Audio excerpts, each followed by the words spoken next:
呈现，拥抱着冬眼泪，年年日光在呈现。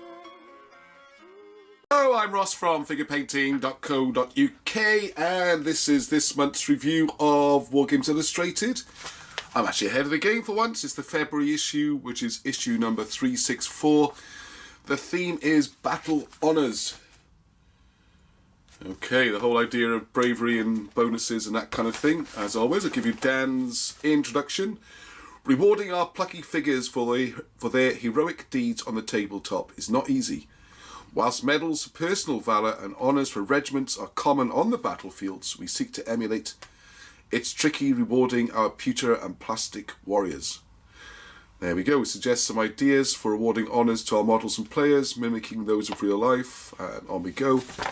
And take a look at some of the games causing a bit of a buzz. And let's have a look through, shall we? Right, so we start off. Haha. Okay, so there's an Osprey plug. Obligatory Osprey historical book getting plugged there. It's about Malta. And then in early 2018, the Red Book of the Elf King, a new set of rules from Lucid Eye. So more fancy rules I'm looking forward to. And one I'm looking forward to even more is this. To the Strongest World Championships, which, as you might know from my battle reports, I've attended the last two. I think I've come top 3 both times, but not the top spot. So try again this year. And that is Saturday, 24th of February at Chalgrove in Oxfordshire. I can't believe it. It's right at the front of the magazine. The World Championships are upon us. And then we got the annual warlordgames.com subscriptions for Wargames Illustrated. Really good observation post this month. Lots of figures. This is Artisan Designs. They've got some Soviet sailors, slightly unusual. Then Empress miniatures, some Volksgrenadiers, some late war Germans. And then a very bizarre one from, who are these guys again? 20mm. Come on, who are you? These are that represent the Yaqui who fought the Mexicans during the 19th century. Early war miniatures, there we go. So there's some unusual ones. Guys in kind of more modern dress. It goes up to 20th century, it says. Up to the 1920s and 1930s. Shooting bows. EM4 are producing what here are considered low-grade American Civil War figures. 28mm plastic, lots of them are cheap, but not as good as Perry's apparently. There we go, might have a look at some of those to see how good they are. And then we got Victoria Miniatures, all the way from down under. And they produce lots of sci-fi conversion kits and that kind of thing, and they've got some more historical type stuff, so give them a look. And I think they've got distribution in the UK, I'm sure they have in the States. And look at this, some rules are getting full billing. Some Operation Market Garden rules. I think it's for, is it Battle Group, isn't it? Yeah, Battle Group. So that looks very interesting. If you're into Battle Group, give that one a go. Personal interest there, my great uncle Bob was a Red Beret. He was one of the part of the paratroops who landed in Arnhem. One of the few who actually got back. It took him quite a long time. He did actually get back somehow. And then my monthly, there you go, some random historical books vaguely related to wargaming. Because wargaming deals with historical events, I suppose. And there we have Flames of War. The Italians have arrived. It is Flames of War, just double check. Yeah, Flames of War, Avanti. I actually played the game of that a couple of weeks ago. Quite enjoyed it. My mate Rob put it on, so thanks for that, Rob. I still have my issues with it, but there you go. Oathmarker on Goblins this month. I think they showed off their dwarves last month. Ghost Archipelago still getting the big support from North Star. Right, so first article, Neil Smith, looking at the brief introduction and history of medals, honours, that kind of thing. It's pretty good actually. Nice historical piece. Goes right back to ancient times. Yeah, what Rome, what they did, what the ancient Greeks did, Spartans, and then things like little profile on Audie Murphy. I was a hero when I was a youngster. Talks about forlorn hopes, bridges. Obviously, loads of nice pictures, lots of interesting stuff. Excuse me, Foundry paint sets, advertising. Now, this is a new thing. The Wargames Illustrated have started doing some subscriber rewards. Well, they're awards for best models, all that kind of stuff. No real big surprises. Perry's one of the best figure manufacturers. Warlord Games, best customer service. Frostgrave is the best range of figures. So there we go, and there's foreground for their sceneries. There's all the big names doing well, really. Best issue of Wargames Illustrated. A little bit self-indulgent. There we are, it's the May issue apparently. Right, adverts, Perry's have produced some plastic Zulus, which would be useful if you want to get those big ranges of figures out there. Badger Games, some more figures from them. What are they? Mongrel Miniatures have joined their thing. Right, here's an interesting article. I'm going to try and say this right. Saragari, which is a famous event in Sikh history, where about 21, 22 guys, depending how you count it, held out against massive Afghan raid right there on the northwest frontier. And one interesting things about this one, I was a little bit think like Rorke's Drift scenario, where you're stuck in the middle of nowhere and you're surrounded. You have to fight bravely or die. What are you going to do? You know, it's there's no options. But in this situation, they did have options. They could have surrendered. They could probably have evacuated, but they had a chain of forts running, and by holding out as long as they did, it saved the other forts, although they wiped out to a man. So, some nice figures. There's some suggestions for wargaming this. I feel a lot of these articles, it's kind of like a historical article and very interesting, good coffee table stuff, but doesn't really, it's not really wargamed, to be honest. It's just got some ideas, you know, like how long you hold out for, that kind of thing. Anyway, I think this is a new book coming out in Feb. It's called Nam, like 65 to 72, so I guess that's Vietnam. The free world. And all the advantages of mobility and firepower. Blah, blah, blah. So, I don't know, it doesn't really say what kind of battlefront brings this conflict from the Cold War to life in a game where you command your troops in miniature on a realistic battlefield. Nam.teamyankee.com. Oh, there you are, so it's associated with Team Yankee, I assume. Good rules showcase. Gangs of Rome. Skirmish game set in Rome. And it's, if you watch that TV series I really enjoyed years ago, Rome, I thought that was fantastic. And for some reason it never really caught on and didn't get more series made. I think it was the way they marketed it. But there we are. Yeah, some fantastic eye candy. And this, I have to say, is a very detailed article about how the game plays, the mechanics. How you build gangs and the points of the game and all that kind of stuff. And there's going to be figures supporting it, and buildings are being produced. So there we are, it's quite a big launch, that one. So if you're interested in doing some gang fighting in Rome, you're in luck. They're pushing Salutes, obviously. Biggest show of the year, I used to work on that. Great show, that's 14th of April. And one in America, sorry, the States. Cold Wars in Lancaster, PA, November. Wow, they are advertising ahead of times. Right, okay, now this is awarding decorations and battle honours. And there's good old Churchill. Everyone seems Churchill obsessed at the moment. Been 3 films in the last year and a half about him. And here he is, getting star billing there with Mr. Shaw. Oh, not sure. Oh, now he's gone blank. I just looked up his name and I've forgotten it. Anyway, so there's ideas here for about how awards, Valor, what awards are given for awarding medals in larger games. Right, now this was a clever idea. Right, so what they did here, because how do you award medals in a large game? It doesn't make much sense, you know, if you've got a couple of bases of figures representing a couple of thousand. This is a great idea. Have so many medals to award.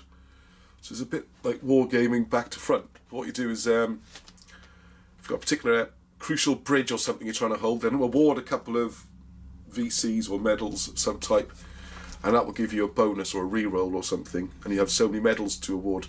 I like that. I think that's quite clever. I might try and use that. And historic battle honours, things like this. Another idea I'm not so keen on, you play your card. It might go right, it might go wrong, depending on the dice. Yeah, I don't like that kind of thing. I like if it's going to be a bonus, make it a bonus. Don't make it a bonus with a penalty, you know? Either you want to play it or you don't. Anyway, it's Wargames, Clash of Eagles, Wild West Exodus being pushed again. So it's interesting if you're into that kind of more skirmish stuff. And then this article, this is based on, is it Konfikt 47 rules, Iwo Jima. So you've got Japanese in these special exoskeletons and raising dead people to fight, walking tanks, all that kind of thing. Again, it's a skirmish level game. I suppose it's slightly bigger than that. And if you're into all this kind of stuff, nothing against sci-fi and everything, but it seems... And there's some scenarios to try. I read through all the scenarios, see if they're much use for anything else. The sacrifices I make for these videos. That wasn't that bad an article to read. There's a few ideas in there which would transport across. Right, first core advertising. Mats. The Diabolical Regiment of France. I have to say I'd never heard of these guys. Very interesting. This French regiment, the Navarre, I think they said. Yeah, Regiment de Navarre. All about the history and all the great things they did. And very interesting, I'm sure. But a history article, really. Some beautiful figures, though. Fantastic eye candy. So you can include this regiment in one of your games, I suppose, but no real reference to wargaming. And we've got Heinz. That's a book selling. Now this saga continues. I have to say, the guys, Gripping Beast, are masters of PR. Very professional. I worked in advertising for many years, and I tell you, these guys are good. And they've had the pot simmering for months and months and months now. I got my pre-order in for the Saga 2 rules. I'm painting up some more figures. I'm going to be playing that soon, so look out for some reports and unboxing and the check of the new rules. And I was quite excited to see an interview. Alex Buchel is actually part of Tomahawk, I think. Yes, he's the Tomahawk's head honcho, because Tomahawk developed the rules and Gripping Beast kind of promoted. It's wonderful, because this whole article is like, you make a great politician, doesn't really give a straight answer to anything. It's like, as an example, what would be the maximum number of points per game? It's like, well, it's between 4 and 8 points as standard. 8's bigger than a 6 point, which is bigger than a 4 point. It's all that kind of thing. Our samurai's going to be in it. And it's like, well, all I can say is they'll be there somewhere. What about will Musket and Tomahawks be getting a second version? Well, we're thinking about it. It's an amazingly non-interview, but it keeps the pot boiling for Saga 2. Which I'm sure is going to be a big event. There we are, some more figures from Foundry. Foundry. And another historical piece. The Sherwood Forest Yeomanry. I mean, they're interested in these potted history for wargamers, you know. And again, it tells you what they did in the Middle East. How the regiment was raised. There's a tenuous link to, what's the title of this again? Battle Honours, because they got a few. And all about how they work and all that. And then a little passing note about wargaming reference, but not really wargaming, to be honest. This is a better article. Why I love Iron Cross. This article's got me so interested, I'm actually going to get a copy of Iron Cross. And what he's doing here is showing how he's converted the rules for modern Chechen wars, I think it was. So he's taken it from World War II, and he's used it for, yeah, I think it's Chechnya. Anyway, it's very well done. I like his comments about command and control and the vagaries of knowing when things will happen. So I'm going to give that a try as well. Sounds interesting, because I have to say, like I said, I played Flames of War a couple of weeks ago. None of these games satisfy my... They seem to have a conflict between what level are you. On the one hand, you're controlling a big force. On the other hand, you're fiddling with the tank to get the angle exactly right. And just behind that building, and can my gun see the corner of those? You know, it's a little bit, what are we, tank drivers or generals? So that seemed to give that one a try. This one was exciting. Actually, wow, some medieval stuff in the magazine and a big battle. But actually, it's just putting Griff Hosker's book, Henry II. Talks about the game and how they made a battle from the book. It doesn't even say what rules they used. So, nice eye candy. Not the best painted figures, but there's lots of them, and it looks great. And I'm sure they enjoyed playing the game. And there's a list of the books he wrote. Did I mention the word skirmish? Here we go. The Capture of the Tiger 131. This is quite well written, actually. It's a good scenario. It's got special rules. It's a club project. Michael Holman, Richard Plackett, written it well. Loads of nice vehicles. Good work. How they built some of the scenery and the rules they used. So there you go. Fair play. And there's the tank today. In the Tank Museum in Bovington. So that's pretty cool. If you like tanks, it's a good little article. And then we got a puff piece on a company. I wonder if they pay for these. And this is Shapeways, and this is very interesting, all about 3D printing and some of the stuff that's available. And a couple of websites they recommend you go and have a look at, because there's a huge amount of sort of custom designed stuff. I like the shiny gold guy. Makes me think of Terry Pratchett's Making Money. And yes, so there we go. Taking it for a test drive. They both commissioned a piece and had it made. Some dice. I thought I might go on something slightly more interesting than that. Although the metal. Oh, actually, that dice is quite cool. I take it back. The numbers are kind of look like in this ball of scrap metal. And there's some of the funky figures you can make. What do they recommend? Hang on a second, I've lost my place because there was a website you could go to. I'm sure if you looked at Shapeways, they'll direct you towards people who do 3D designing. And also they got loads. I didn't realise there's so many different materials you can use for different finishes and quality. Anyway, next article is Wild West. And this is Wild West, and it's it's a skirmish. Oh yeah, did I mention skirmish? And this is the author of Dracula's America, Shadows of the West, presents 2 exclusive scenarios that can be played as either Wild or Weird West games. I read through the scenarios. They're okay. But pretty much it's a puff piece for his rule set, I think. Right, Rise of the Supermen. It's just saying how we put too many elite units in our war games. Like everyone has loads of tigers and king tigers.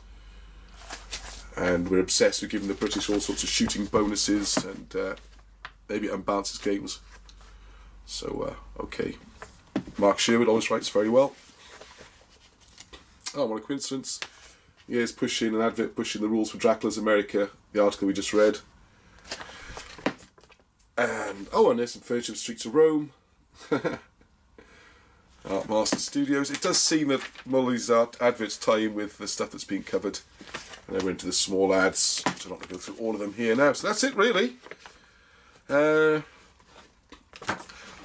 be honest, I was a bit disappointed with this issue. The introduction to Iron Cross and how he changed it to a modern game. Thought that was very useful. Very disappointed with the Saga interview. Didn't really tell me anything. I'm preparing figures and wanted to know lots of stuff about it. Quite excited. Doesn't really tell me anything. Obviously, a big coverage of the Gangs of Rome, another one of these skirmish games with special figures and special dice and special buildings. And that seems to be the way things are going. And the rest of it were just really historical pieces. And the awards. The awards were interesting. So, I don't know, I just about managed to give this 5 out of 10 this month, I think. Didn't keep me very gripped, I'm afraid. But there we are. Maybe there's stuff in there you're really looking forward to. So, there we go. Please let me know what you think. And until the next time, keep rolling.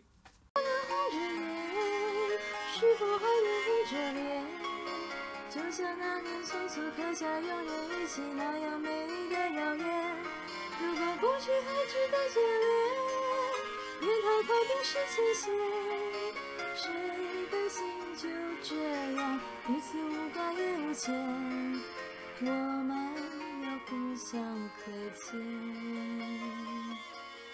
要不。